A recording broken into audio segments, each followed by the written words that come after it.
VCP is the foundation of everything I teach. If you don't get VCP right, almost nothing else you do will really work. So it stands for three things. It stands for visibility, credibility, profitability. And it's a chronological process. You have to start with visibility and then go to credibility and then from credibility to profitability. Visibility is where people know who you are and they know what you do. Credibility is where people know who you are, they know what you do, and they know you're good at it. Now, they might know you're good at it because they know people who know you, or they've watched you operate for a while, or they know people who've used that have used your business, and so they really know you're good at what you're doing. You're at credibility. And then, after you get through credibility, you can get to profitability, and profitability is where people know who you are, they know what you do, they know you're good at it, and they're willing to help you in some way. So profitability doesn't always necessarily mean cash. It means that you have a profitable relationship, a give and take, that you're helping the other person, they're helping you. It could be a referral in business. It could be a referral for a job. It could be an idea or information. So it's a reciprocal relationship of some kind. Where everything really goes wrong is when people try to jump over the process and they meet somebody and they're not even at visibility. I mean, I've met people at networking events.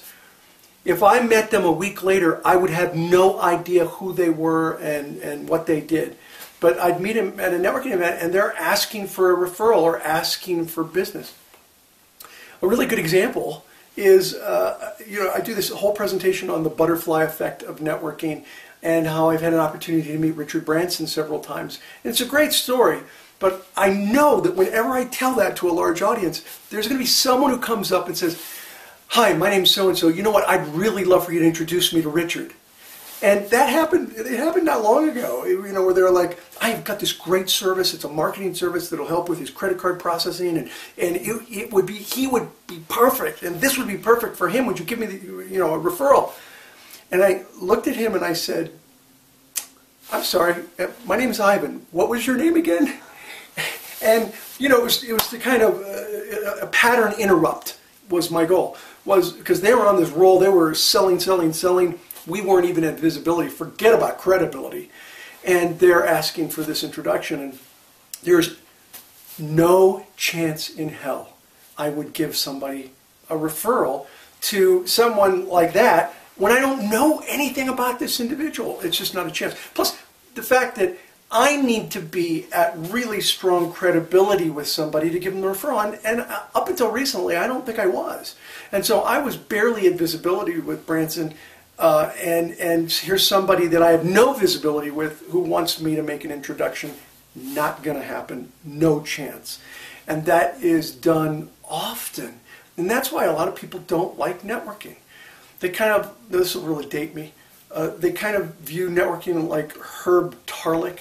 You remember the salesman from WKRP in Cincinnati? He's always in the plaid shirts. "Hi, I'm Herb. We should be doing this. We should be doing that." And they view networking like that. And I understand why.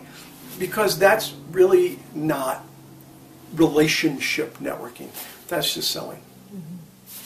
What's an example of a story? If somebody were going to be weaving the VCP theme through a story, would it be maybe their story of how they progressed through visibility, credibility, and profitability and captured the brass ring eventually? Yes. Any story that talks about how they took their time to build the relationship. Networking is more about farming than it is about hunting. It's about cultivating relationships with other business professionals.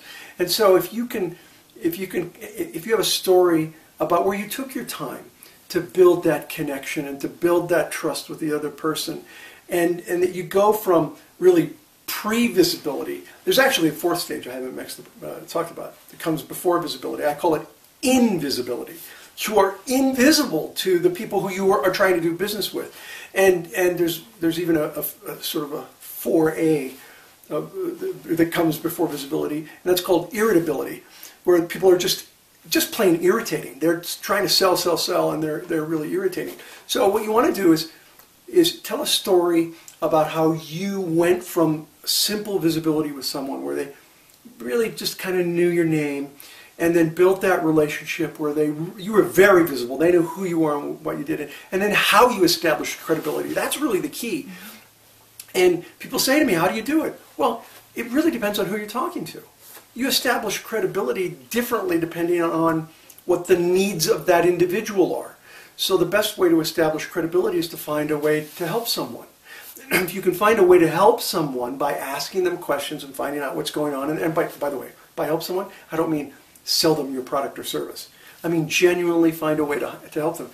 That's a great way to create credibility. And then once you have that credibility, then people want to help you, and they're going to want to pass you business or give you a referral that's of value to you, and you of course, will do the same.